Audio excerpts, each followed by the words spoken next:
Hello, and welcome to A Bell Chimes. Last time, we witnessed the death of Victor Von Thorn.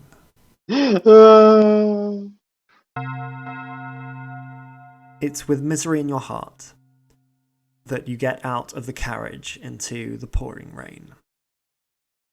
You've just arrived at what is to be your new home.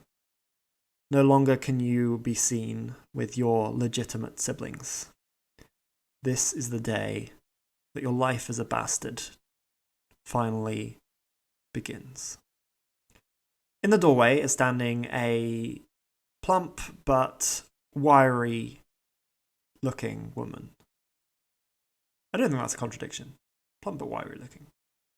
And she can see your dismay as you pull your luggage out of the back of the carriage before it pulls away. And she takes your suitcase from you as you arrive and says, "Hello. Hello. You can call me Nanny May." Pleasure to meet you, Mrs. May. "Oh yeah, come in from the rain, of course. Don't want you to catch a cold on your first night. Achoo! Now, oh, enough of that boy. I know you're stronger than that. Yes, miss. Got strength in your blood. Now, I'll be looking after you from now on, and I know it wasn't your dream to come out here. I know you'd like to be with your father, and I'm afraid that's just not possible. Well, why not?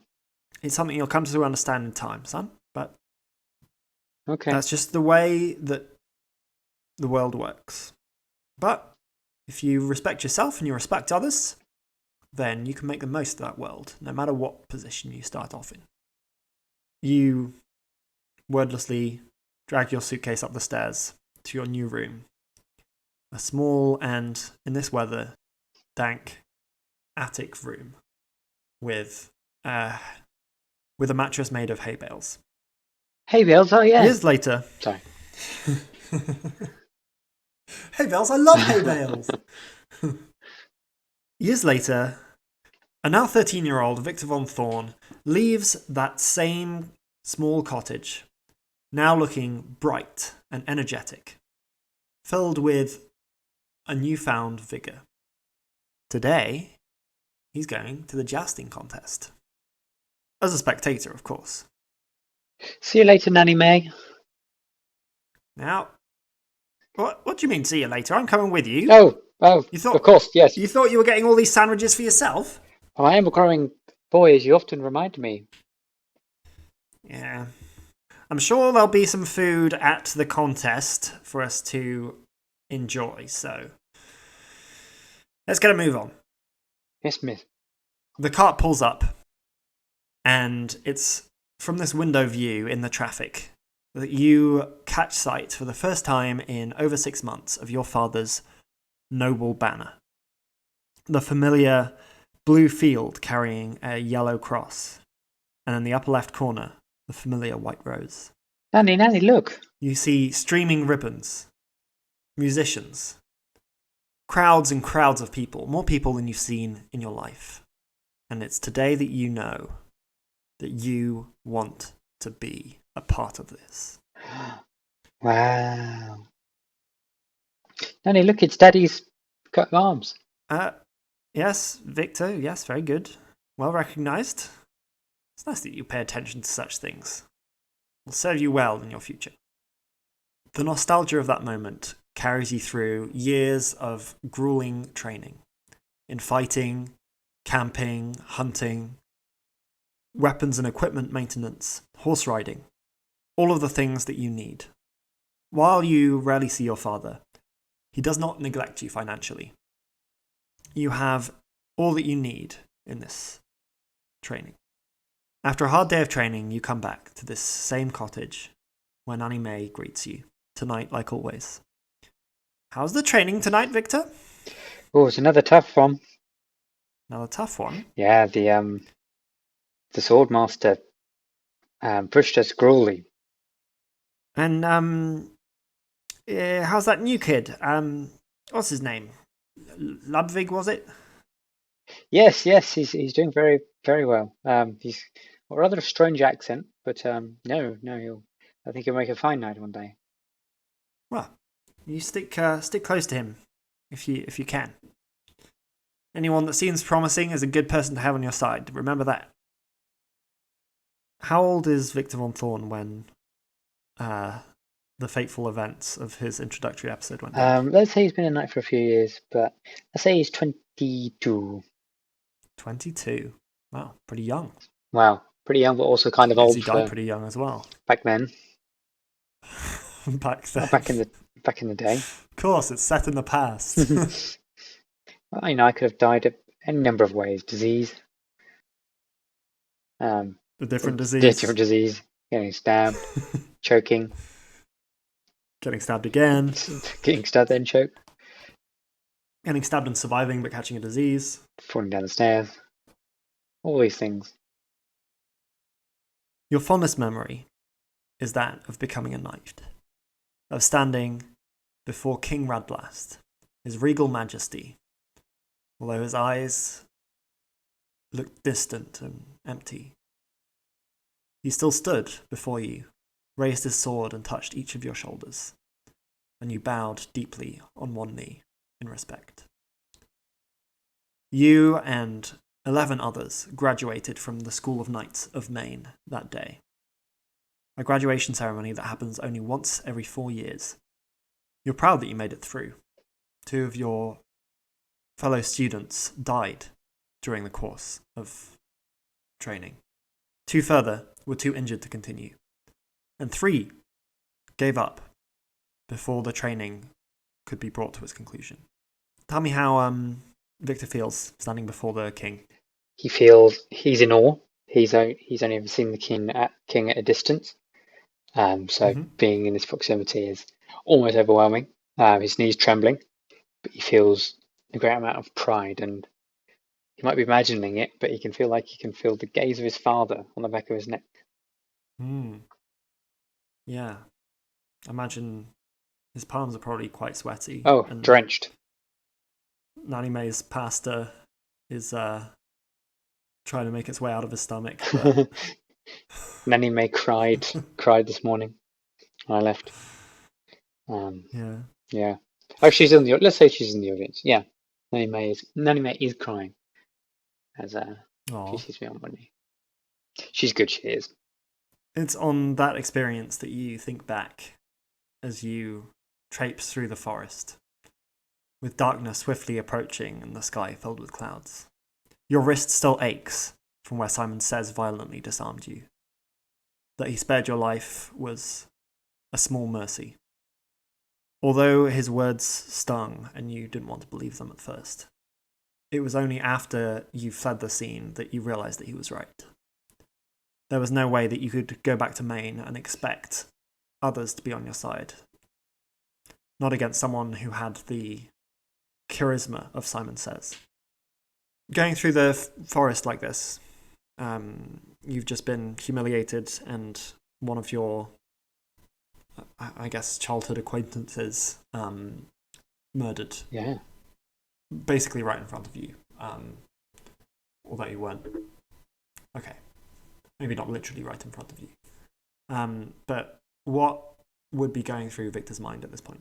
I mean, his whole world's just been turned upside down. I mean, this is not what being a knight was. I mean, you were the pinnacle of virtue. You were role models. People admired you, and you gave out the king's justice. The fact that someone so senior would betray their oath like that and murder one of your friends. I mean, I don't know. His mind is slipping. The cup has been pulled under him. Yeah. He's not good. So he's in a bad way. Not in a good state to be forming plans. No, he's scrambling. Roll a wit check. Oh no, I'm not good at those. I failed. All right. 3 plus 0. Guess I'll go and join the Crypt Diggers. Victor scarcely notices as it goes dark around him, and he trips over a stray tree root and goes sprawling into the mud. Yeah, shit. His humiliation of that day is complete. Yeah, I really didn't need this. All of these scenes, the many defining moments in Victor Von Thorn's life, they flash before his eyes in his final moments. And then, in the distance, above him, way beyond the ceiling, the slimy ceiling of the cave in which he lies, his blood pooling around him, behind the unfamiliar person who is leaning over him and holding a potion bottle in their hand, you see a light, faint flicker. Just looking at it gives you the sensation of hope that maybe there's something more. And even as you're drawn towards that light, it's blocked out by a blue surface. At first it's completely out of focus, but even though it's not your real eyes that are focusing on it, it becomes clearer, and the scene around you fades. This surface, it's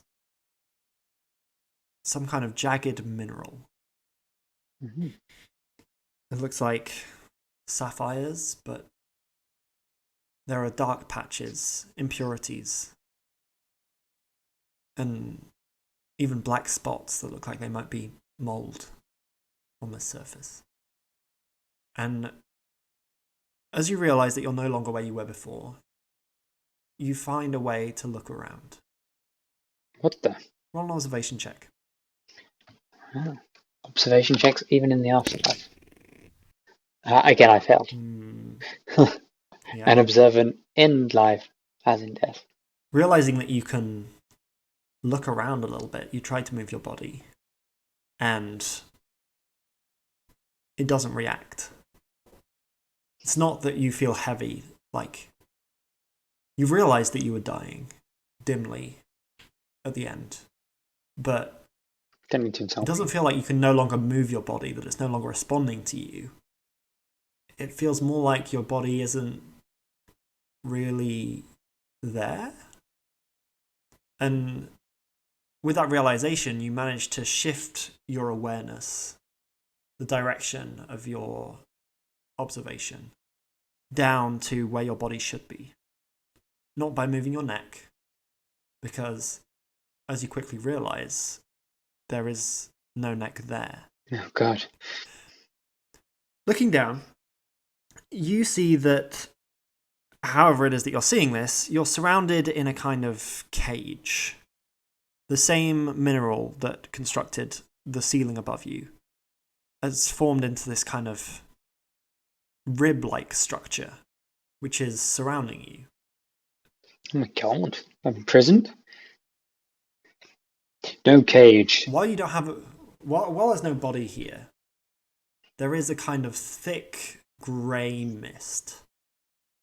And you can feel sensations through it. Focusing your will, you try and control this grey mist, figuring that it must be some kind of extension of yourself.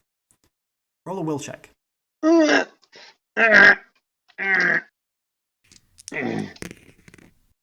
I'm not doing very well here today. Nope, that's a 5 + 1. I suppose I am dead. Yep, that's the cost. That's the cost. Trying and failing to move this grey mist, you try and look beyond the cage and its thick crystalline structure to where you might be. This is not the cave containing acidic wolves that you were in before. And beyond, you see a strange creature. It seems humanoid, but made of this same mineral. Or at least something related. It's more of a purplish grey colour. And there are various features in it, but it moves with a kind of shuddering, grinding motion.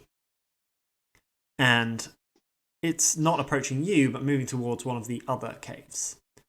Standing next to which is a second one of these crystalline creatures. And even though there's no obvious mouth on these things, you hear a voice that sounds very much human. And it says, I found one. I guess Bastian didn't think that there'd be any more. But we've got what we had left in storage. Wait, shh. Is that another one? And the second crystal being turns, and you hear a kind of grating noise as it's where its feet would be scrape across the floor in its turning. And it says, oh dear. We're going to have to get another one of those. But it looks like he's awake. I must be dreaming. Seems Vitellius is not going to wake up anytime soon, but we need to deal with this one. What the? Give me the steak. Who are you people? If you are people. It's only after speaking that you realise that you're able to speak. That even though you don't have a body, even though you can't control whatever form this is that you find yourself in, you're able to communicate. No. Maybe I'm not dead. This being approaches. I'm afraid this is worse than death. Oh God. Cleaning out the stables. But fortunately, you won't have to remember very much of it.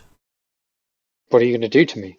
Where am I? The crystalline creature reaches through the handlebars, and seeing it a little bit closer, you realise how articulated this body is.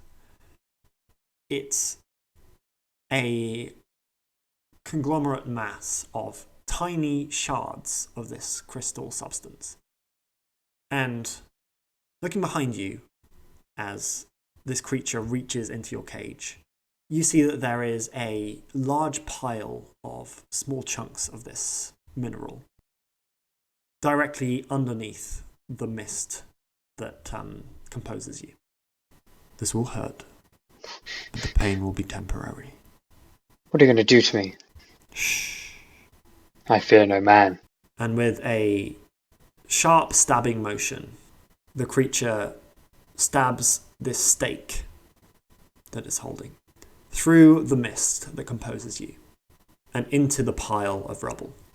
There's a moment of the deepest agony, and everything goes black.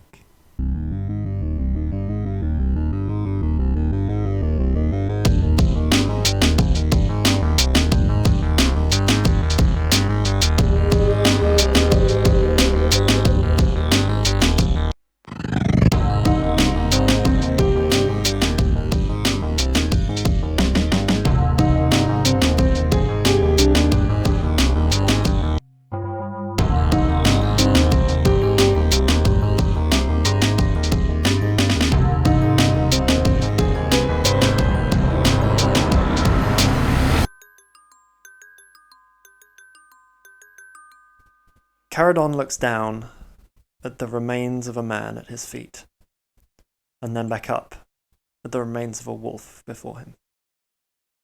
This is the first carnage of battle, and Caradon knows that he can avoid fighting no longer. What do you do, Jamie? Can Anka shout, that's disgusting? You don't have to ask permission, but why? What's disgusting? Remaining of a wolf. Of course, that's disgusting. Well, but you're Also, the one that killed it. But still, it's disgusting. I think I'll just cry a bit inside. All right. Mood. And then Do you want to make any movement while do you want to like move around while you're doing that? yeah, while I'm crying inside, I will move over to the wolf that is The biggest danger to me specifically. Alright, that's probably the one that's directly behind you. So I'll move you over to that. Yeah. Alright. And then attack it vigorously. A wise move. Give me an attack roll. Alright, that's a 4, a 6, and a 2. That's And- quite vigorous. That is quite vigorous. You have at least a +1 on your modifier, right? I have 2 wit, and it is a wit-based weapon. And to wit, you just To wit, to woo. To win. you rolled a critical hit on this wolf. So Hell give yeah. me those crit This dice, sweet crit and dice. I'll ask Ben to tell us what the consequences are. That's a D3 and a D6, Can please. I find the page? 1 and 4. I found it as you said that. Okay, a 1 and a 4. This wolf loses D3 vigor. Oh, all right. Ooh. Give me another D3 then. I'm glad it's not one of the normal ones where it's just like, this wolf is now scared of ghosts. The next 5 minutes or 3 rounds of combat, whichever is shorter. Yeah. All right. So that is 2, 3. So you rolled a 2, and that is a total of 8 points of damage. It's 7 actually, because it's a light weapon. Oh, unlucky. Gutted to be you. Yeah. What kind of light weapon? Remind me. Are you working with a dagger? It's a light sword, like a what do you call that? I was going to say a rapier, but I think we said rapier enough in previous episodes. Yeah. A falchion? Is that a type of sword? I think that's quite a big one. Is falchion big? Yeah. Oh yeah, it is, isn't it? How do you always manage to find obscure words, Ben? How do you do it? Well, falchion's a type of sword. It's just quite a big one. All right, I'll give say, you a narration on that. Cuirass. Is that how you pronounce that? I don't know. Note to self: look it up. A cuirass. If it's not a light sword, take it out. I think apparently that's a breastplate. Okay. How about It was not a light sword. That's disappointing. I was really hoping you were going to take this wolf out with your queer ass. That would be quite something. a foil? A foil, yeah. But that's in fencing. But then I feel like I'm fencing the wolf. Well, the wolf certainly seems offended. Okay, tell you what. Why don't I cut all of this out and it's a Just rapier? go with light sword. I mean, light sword is fine. Okay, rapier it is. No, I've already cut all of that out. Yeah, I know, but you can. I mean, you can keep cutting until we get to the point where I actually describe the thing. It's Which- a rapier. What's happening? I'm just calming myself down so How I about don't laugh during the a description. spadroon? Is it? Ooh. Okay, scrap that. I'll cut all of that out. Oh, It's a spadroon. We're A spadroon. not getting anywhere today. With vim Sorry, and vigor. What's a spadroon? Spadroon is a light sword with a straight edge blade, enabling both cut and thrust attacks. In common usage from the late 17th century. Basically, it's Oh, hell your Sweat. classico English naval officer's sword that you would pull out and go huzzah when when your ship is so being the boarded by narrow pirates. ones. Perfect. It's a spadroon. Huzzah. You know how to say huzzah. What's okay? This is completely irrelevant. But is a scimitar a light sword? It's a curved sword. I guess it would be. Yeah, but it doesn't count as a light sword. I mean, the ones that you have as a I'm- kid are really light. I did consider a scimitar, but I was kind of picturing more of a spadroon. Fair. Well, we have a spadroon now. Caradon whips out his spadroon and Steady on. pierces Sorry. the wolf. Sorry. What better verb could you use than whipping it out? I don't know what to say. I'm sorry. It's just the word as If in well. doubt. Whip out your spadroon. Can we make merch? Whip out this spadroon for the lads. So as I was saying, Caradon whips out his spadroon and pierces the wolf, who up until now was behind him and making to leap in his direction. Wow, a timely intervention. Ow, ow, ow, ow, ow, ow, ow. Ooh. What? Have you spilt your tea by any chance? You step on a spadroon. It's okay, guys, I'm fine. That was my impression of the wolf. We'll keep that in, you know. My guy, actually, like. Man, this guy's sorry, just got- method. Shit.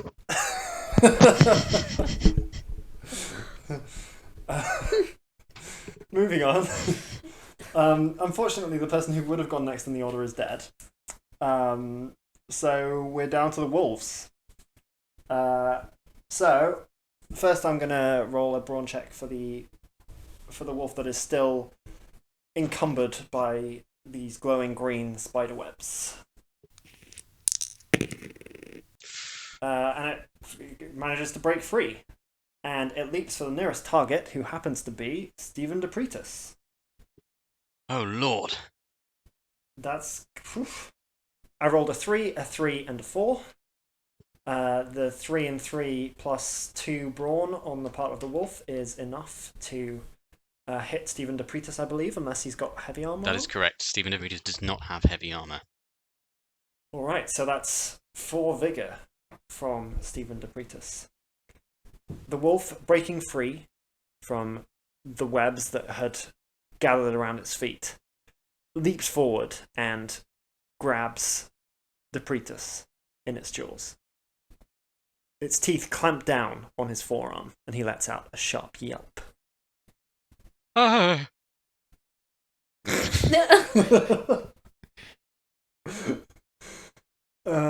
Could have been sharper, but it's fine. So next up is another wolf, I guess. The second wolf leaps forward towards Dr. Ryan Nightbud. 3d6. That's 4d5. Oh, so close. Oh, Dr. Ryan Nightbird is swiftly. Alright, been nice recording with you, Alex. yeah, okay. Rolled a 5, a 5, and a 6. So rather than chomping down, this one spews a bout of acidic vomit, which Dr. Nightbud was wholly unprepared for, having only seen these wolves use their powerful jaws as weapons up until this point. Can you give me a crit roll, please? That's a D3 and a D6, Alex. That's good times, okay. Hopefully that works. There you go. Did. That was a 1 and a 5. I wonder what this means. Well, how much vigor does your character have? Oh, that's a very good question. It is 6. So, Uh-oh. Well, let's find out what the injury does first. So that was a 1 and a 5 on the injury roll. Mm-hmm. So that You now is... have a decreased spice tolerance for the next 5 minutes. So it's not quite that. Its attacks are against the odds for 5 minutes or until the combat ends, whichever is sooner. Oh, that's okay, you're dead anyway. Well, joke's I on you. suspect the combat might be over rather sooner than that for Dr. Ryan Nightbud. So can you flip a coin for me? Roll a d2. A 1 means you die instantly. A 2 means that you will very shortly slip into unconsciousness. Oh, Oh no! Not the special Oh, guest that- star! that's impressive. Yeah. Yeah, that's rough stuff. We haven't even met yet. I know. Imagine a man, well, a need a person, grip a check. woman. I've not even decided. It's formed in front of you. It instantly is mauled to death. You're gonna need therapy, guys. Yeah. Yeah, I need a grip check for sure. All right. Well, I have to handle the situation. So, Dr. Nightbud is obliterated by this wolf's vomit. She promptly drops the wound knitting potion that she was holding and about to press to the lips of Victor von Thorn, who is already going cold. And hit by this wave of corrosive stench, she collapses and within seconds is dead. One thing that isn't affected by this goo is the pendant around her neck. And it's less than 5 seconds before all 3 of the remaining survivors hear that piercing sound once again. Bong. Ba-da-ling. And for the second time in what must be less than 5 minutes, the flesh on the skeletal frame of this being melts to the ground and dissolves into dust, only to reform around the skeleton, raising it into a standing position as it does, to form a new person. The person that materializes is taller than Raya was. You hear cracks from the bones around which the dust is forming as this figure materializes. No sooner have their limbs finished forming than they reach instinctively behind them for the long warhammer strapped to their back, and they descend into a fighting pose in the face of the wolf that only seconds before was spewing acid. Fuck it up. So, time for the final wolf to attack while all that's been happening. Well, yeah, of course.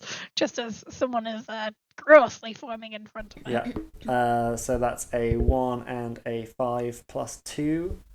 I believe will hit Caradon Gespenst for a total of 3 damage. That's rude. The third wolf remaining also spews up some corrosive goo all over the thighs and calves of Caradon Gespenst, who has just pierced this same wolf with his sword. Not my calves.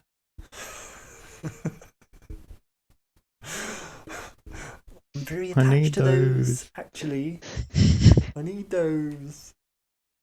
Alright, next in the order is Anka. Alright. Yeah, before I attack, Anka tries to understand if it is real or not, because she might have snoozed for a second and had a nightmare. Are you sure you really want to think harder about what you've just witnessed? Because might be a grip check involved in that. Yeah, why not? I already have the nightmare, so give me a grip check. You literally asked for it. You rolled a 6 plus 1. That is a failure. So you lose a grip. Down to 9.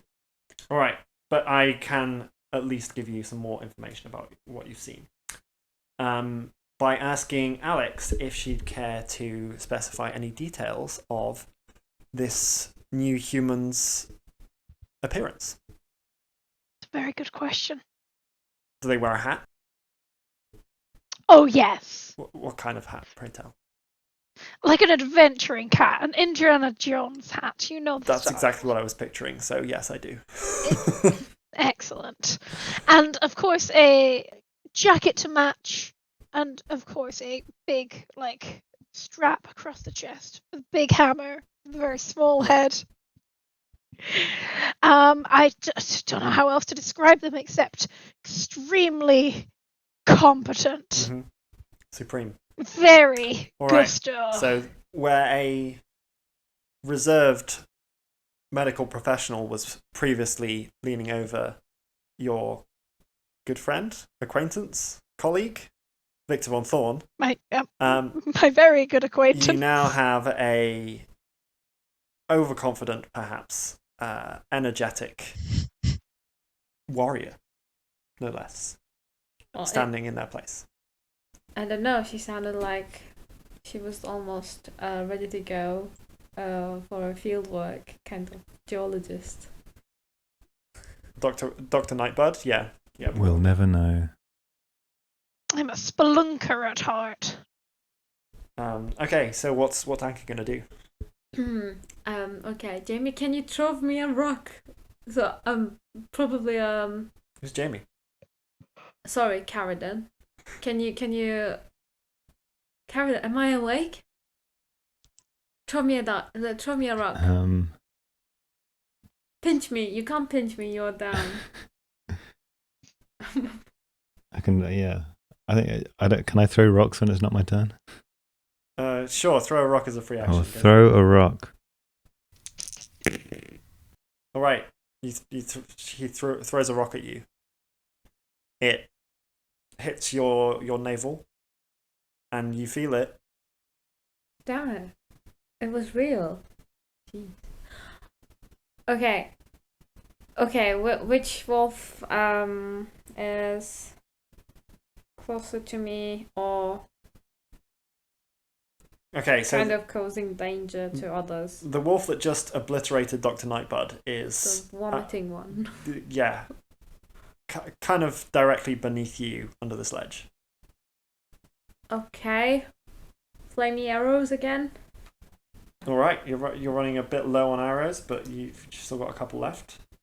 Let's do it. Hey, that's a 6, a 2, and a 6. I think that might be your 4th critical hit. Maybe even 5th. Anka seems to roll critically almost every time. So okay, I'll roll the dice for you because I have the keyboard. And all right, that's a 2 and a 6. A 2 and a 6. The effect of a 2 and a 6 is no effect. The wolf has a mild aversion to Right. chartreuse. Again? No, this is my... This is happening to me, what? This happened before. It I think did, there have been. yeah. You seem to be extremely good at rolling critical hits, but then half of them turn out to be duds because you roll too high. You roll 6s, Yeah. or the other fellow I'm- rolls 6s. I should I'm say. not rolling. He is rolling. All right. Nonetheless, that is enough to finish this wolf off. The arrow pierces the wolf's throat, and you see some of the remaining corrosive vomit splurt out of the hole on the other side as the arrow pierces all the way through. And the wolf doesn't manage to make another step before its legs collapse under it. Ooh, slimy. Oh, slimy. R.I.P. Okay, next in the order is Stephen. Stephen De Pretis. So Stephen has, having jumped down from the ledge, of course, in the previous episode, he's going to do something very cool, which is going to face the wolf that is closest to him.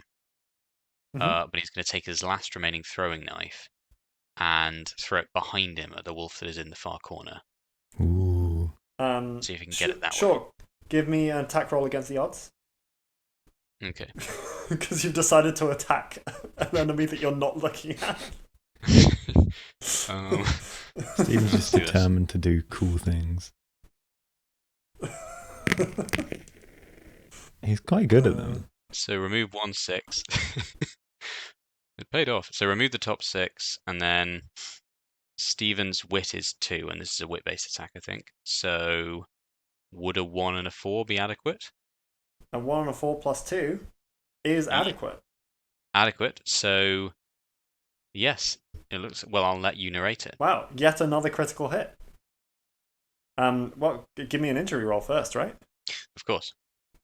No The wolf effect. is now really into wham. So I tried. What am I'm so stupid today. What? Ben wrote. Ben made it roll 1, 2, 3. I'm sorry. I'm and the just, output was I'm 1, having, 2, 3. I'm hemorrhaging blood into my brain at the moment. What is going on?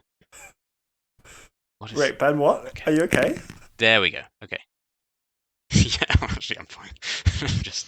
Okay, don't roll Here we 6. go. Oh, for fuck's sake. Just majorly I know what that one concussed. is. You rolled a 2 and a 6. Rolled the exact. Okay. So a 2 and a 6 on the injury table is again no effect. No, I saw this. Wake coming. me up before Right. you go. It's got no effect. No.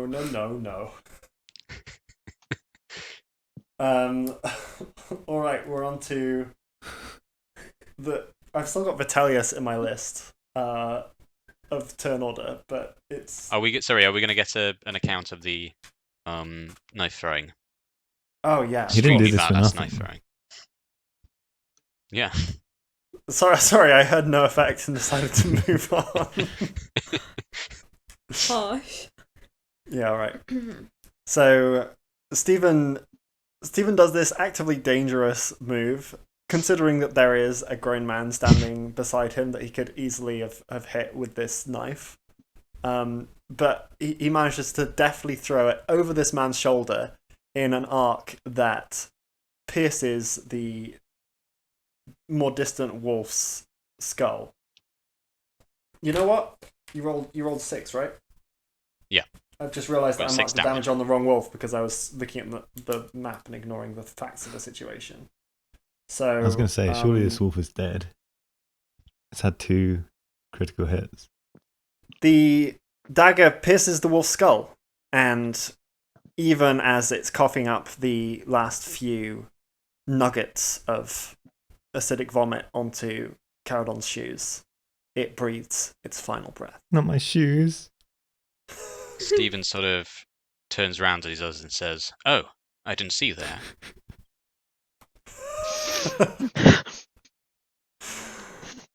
Yeah, I have a feeling that these two characters are going to have some rivalry. So we are on to our brand new character, Durian Dothday. Oh, were you trying to keep me out of the action? There's no way I could keep you out of the action. You were born for action. I truly was. So what are you going to do? Oh, well, I find these abhorrent creatures to be below me, and so I will crush them. All right, there's one left, and There's literally one left. Stephen is standing between you and it, but you nimbly stepped past this clearly skilled. What's another word for warrior?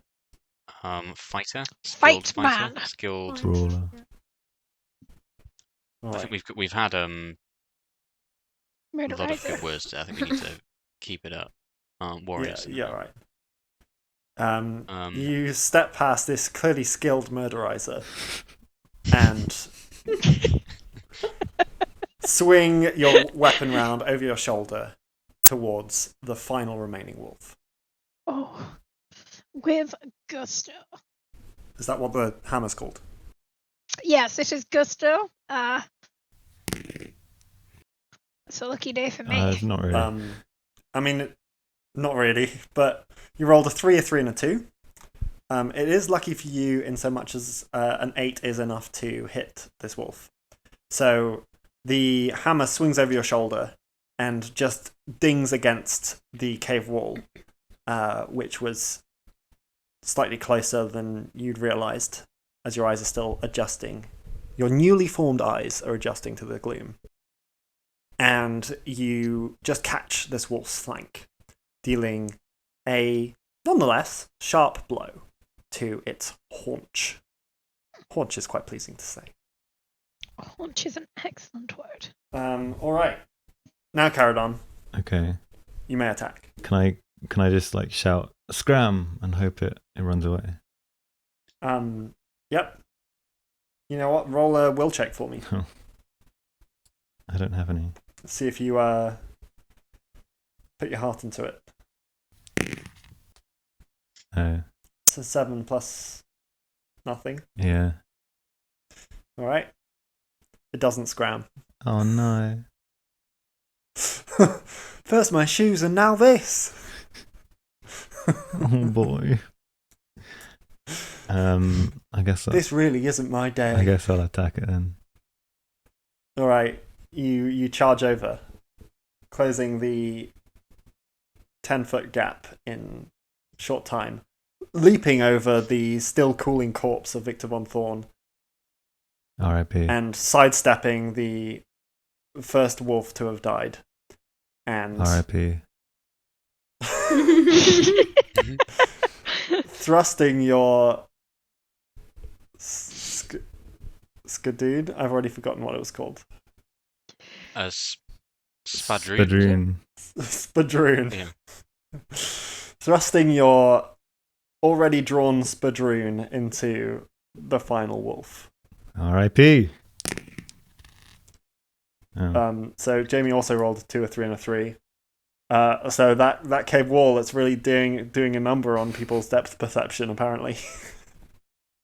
What? It's dark down here. You can't blame me for this. You drive the point of your skadroon straight into the same haunch, which was pre-tenderized by the fair Durian. Leaving a very strong impression, I'd say. As first impressions go. And it's finally the wolf's turn. Oh, well, I was going to hide behind Stephen after that. All right. Very noble, as Victor would be the first to point out. Yep. Were he still around. R.I.P. If he were here, I would have the courage to face the wolf head on. But alas, I must hide behind my companion. All right. So the wolf is giving, seeing its companions bested in this way. It's natural that the wolf feels quite nauseous. It's a lot to handle. It's probably in shock, and it spews a fresh bucket load of, I wish I had more words for it, but acidic vomit on the nearest person, which in this case is Stephen Depretis. Ben, I'm going to need you to roll a critical hit because the roll was a 3, a 5, and a 6. Oh my god. No effect. Fingers crossed. Oh lord.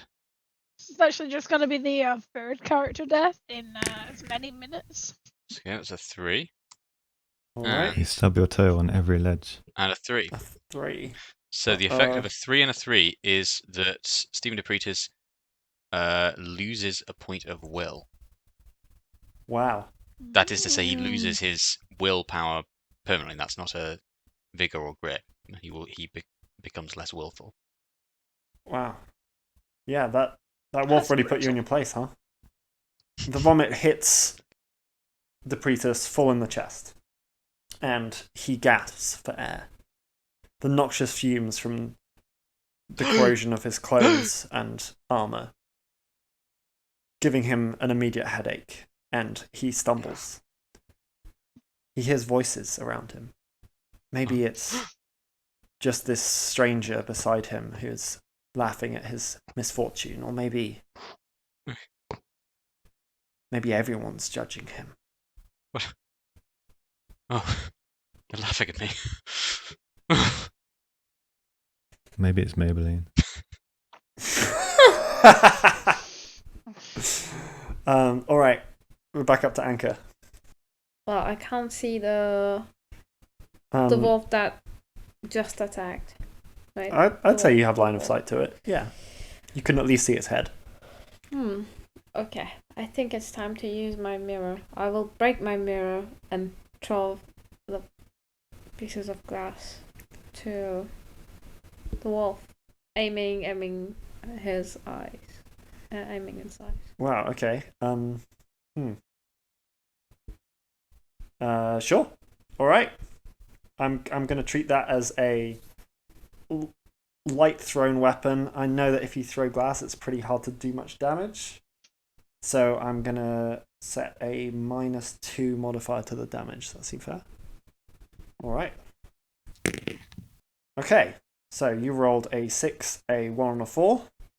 Since you are very dexterous and this is a small object that's being thrown, I'm gonna add your wit modifier to that, which means that once again it's a 7 with the 1 and the 4, which means it's yet another critical hit.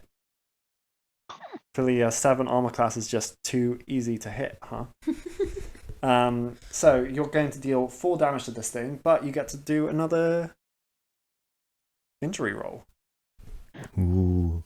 Be my guest. The wolf can now only speak in Terry Wogan impressions. Oh my god, no, effect is coming. I'm so afraid to. Don't roll. Please don't roll. No. Oh,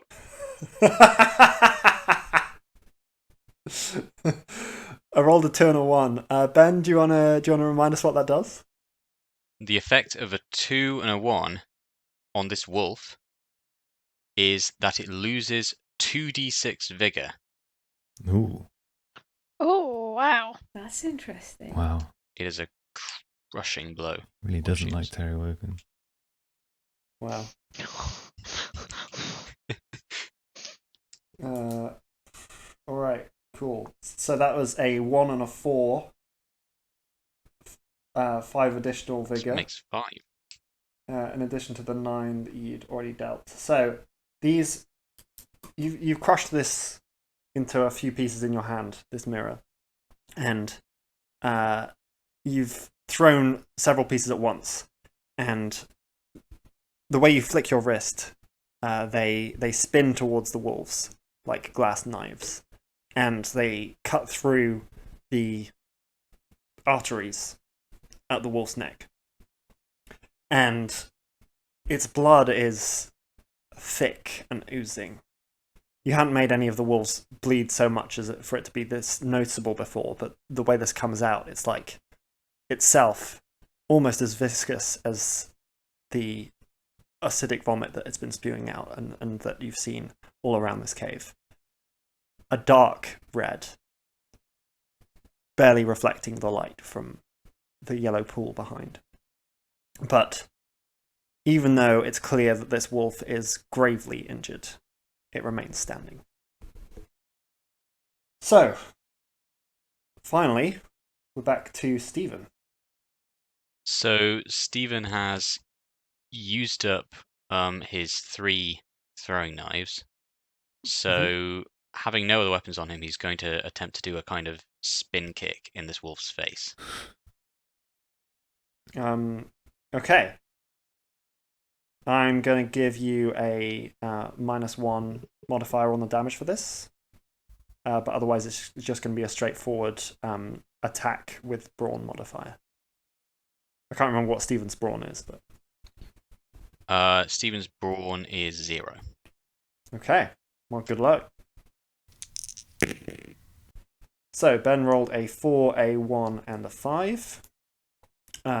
Unfortunately, the 5 and 1 aren't enough even, so the 5 and 4 go to overcoming the wolf's fearsome defenses, and this kick just displaces the wolf's head to the side. But that's enough to open up these gashes just a little bit more, and the blood drips and oozes all the faster. So that's just 1 more damage. It's a -1 damage modifier, All right. isn't it, though? So it actually does Yeah. nothing. It actually does 0. That's a good point. Awkward. It seems like it bleeds more, but this is merely an illusion.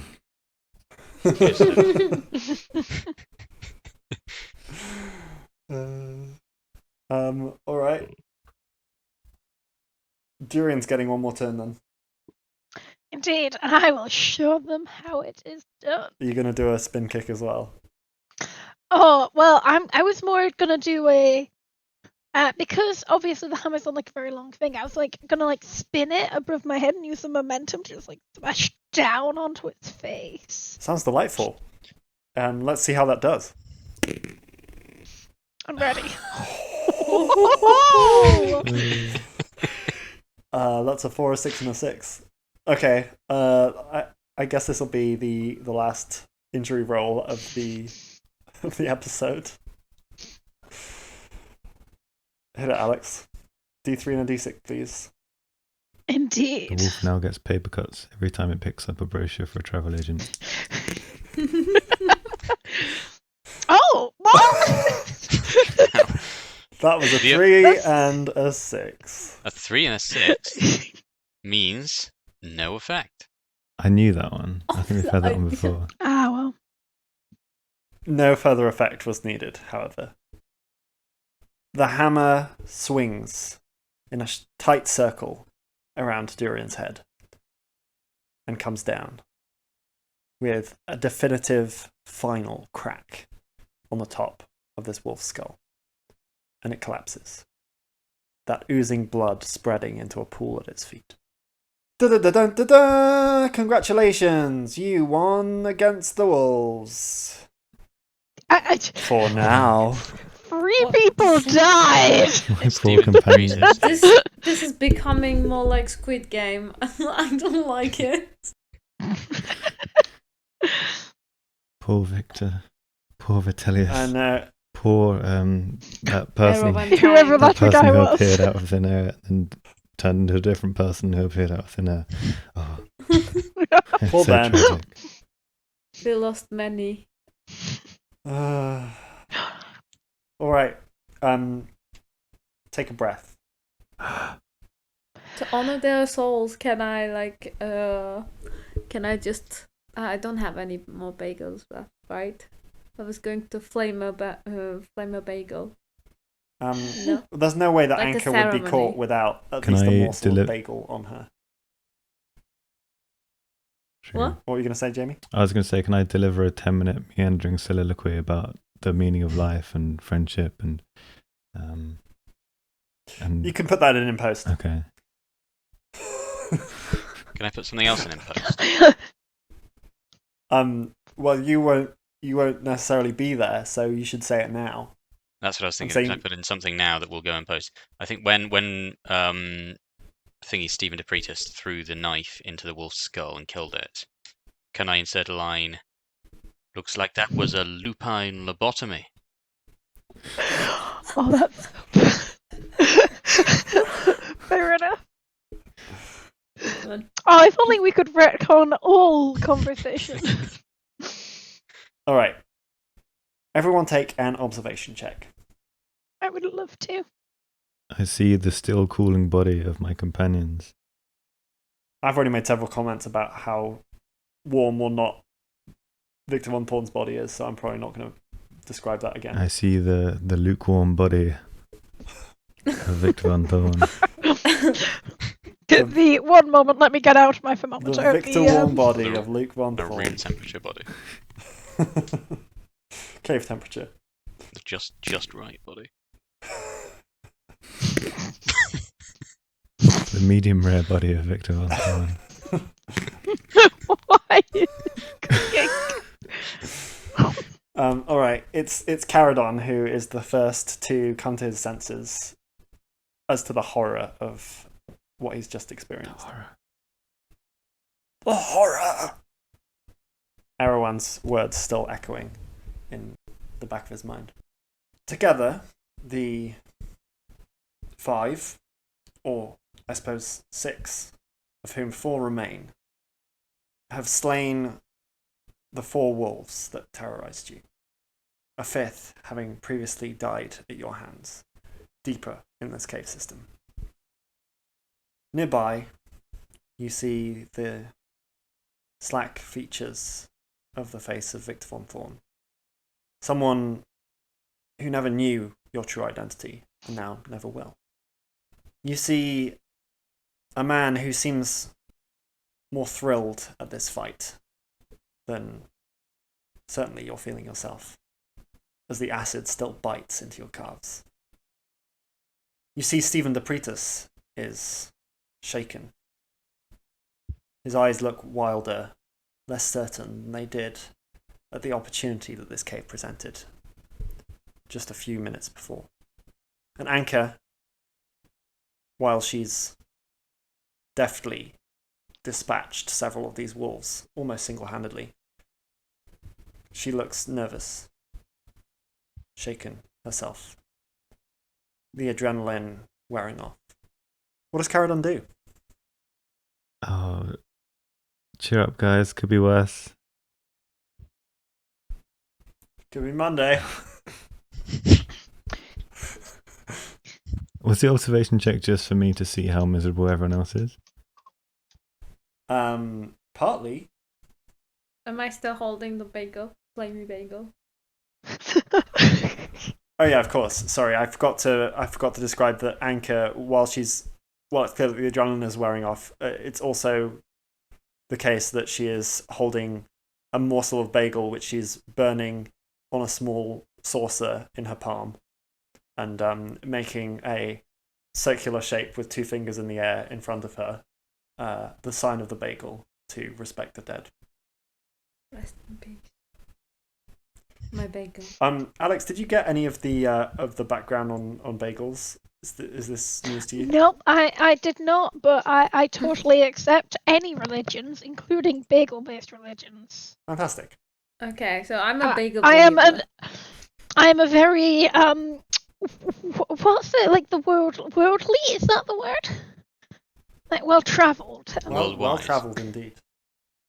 Mr. Worldwide. Worldwide. I'm Mr. Worldwide. I respect all religion, any religion. In fact, if this is an obscure and old religion, that would be your specialty, no doubt. That would be my specialty. It is both obscure and older than most of its followers realize. But okay, Durian Dothday puts their hammer confidently back onto the strap on their back and takes in their surroundings. May I walk up to who was it who spoke to Jamie's character? Caradon. Whatever his name, Caradon. It's fine. You can ask what their name is because you haven't been introduced. Oh, fair enough. I would like to walk up to him and slap him on the back and be like, "Why do you look so down? I mean, this is truly a beautiful place. Excellent enemies to be slain, wine to be drunk. It will be an honourable night this evening." Have you tried drinking this shit? I mean, come on. Oh, you do not sound victorious at all. Well, I did just witness some of my close friends and companions and complete strangers die in front of me. Oh, par the course, happens every day. I will shove my hand into his and be like, Durian Doff, damn it, Doff Day. Yeah, you can get a second take of that if you like. Got your own name. Okay, Durian Doff, damn it, Doff Day. Doff Day. Yeah, pressing my hand into the palm of his, shaking it overzealously. Durian Doff Day. Today is not our Doth Day. Today we live. Durian gets that all the time. Very, very original. This is actually where you provide me your name. Oh, I'm Caradon Gespenst. Former knight. The only former knight left in this company. Wow. That's pretty depressing when you put it that way. Yeah. Well, that sounds like quite heavy stuff. I'll leave you to that. It's at this point that Stephen picks himself up and realizes that he is the de facto leader of this now reduced band. He already was. Already was what? The de facto leader. Yeah, but he remembers it Oh, now. okay. Post fight, remembers that he's supposed to be leading people. The Stephen Shame that he won't be leading people on this day. Stephen DePretis is the de facto leader, Yes. Indeed he Okay. is. but he doesn't feel that way because he's had a massive blow to his self-esteem as a result of this acid attack. So Yeah, that's true, but he's still got to retain. And some... therefore, I will anoint myself as de facto leader. Okay, yeah. Will you stand for that? will Stephen stand for that? Should we? Is this going on inside their heads? Sorry, or are we sort of talking about this? I think it probably should be a conversation. Yeah. So Okay. I will start Alex's rallying character the just troops. announced that they decided that they would be the Yes. leader now. I mean, Carradine won't stand for this because he doesn't know who the fuck this is. Don't you Well, know who the fuck You're I am? Carradine, and I am Durian. We have already announced this. You, bagel lady, come down here. We shall be off into the night. Sure. Remind me again. What was your name? Tis Durian Doff, damn it, day. Give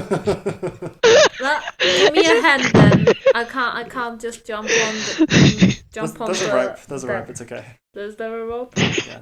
That's Oh, supposed right. to be a rope. Sorry that it's not Not very well affected drawn. by the acid vomit? No, it somehow didn't get any acid on it. Impressive. Oh, right then. So Don't give me a Oh. hand. Oh, okay. Give Don't touch me.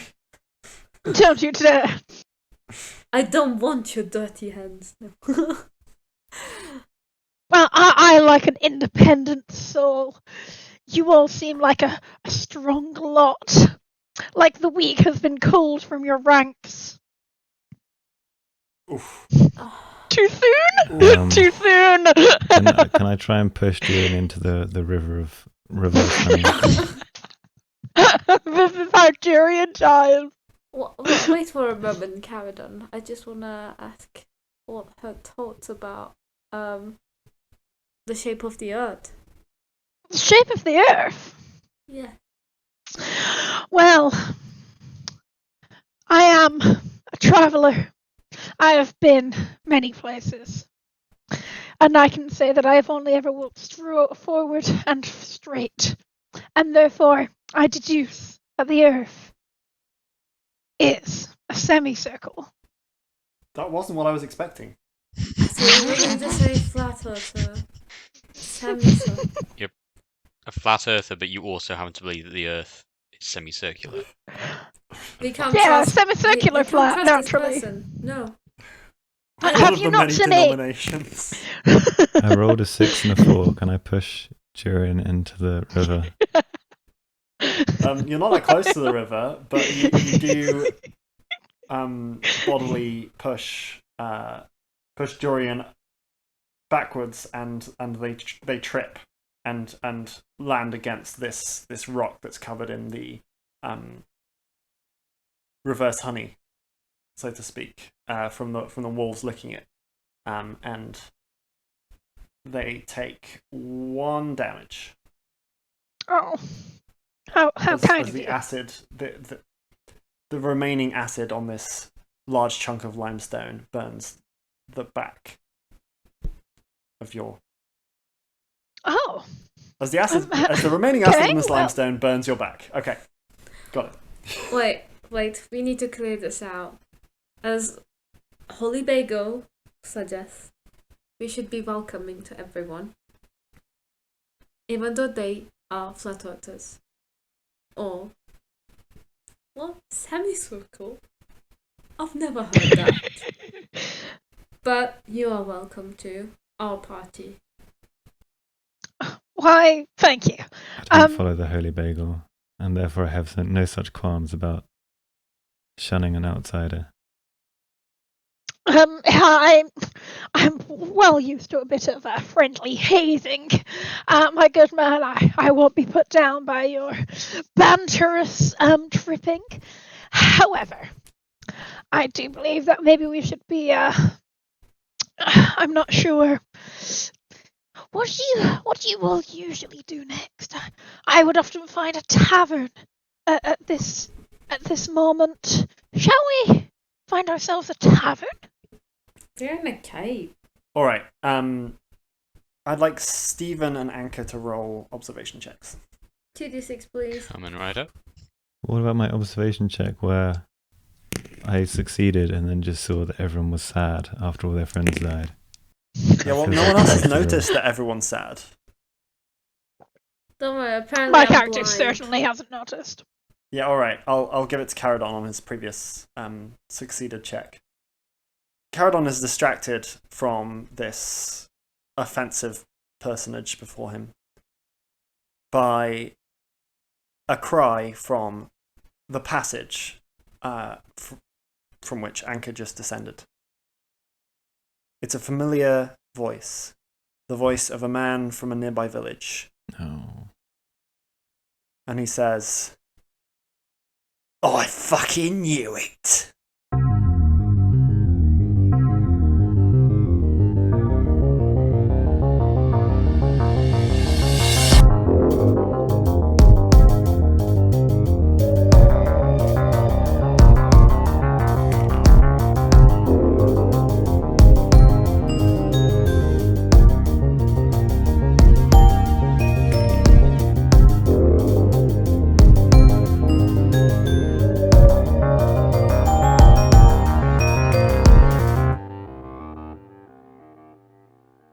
Thank you for listening to A Bell Chimes. You can find us at abellchimes.com. You can email us at achimingbell@gmail.com, or send us a message on Twitter at abellchimes. Don't worry about me. I had a very interesting character who didn't get more than one word in. It is the saddest of days. No, it's alright.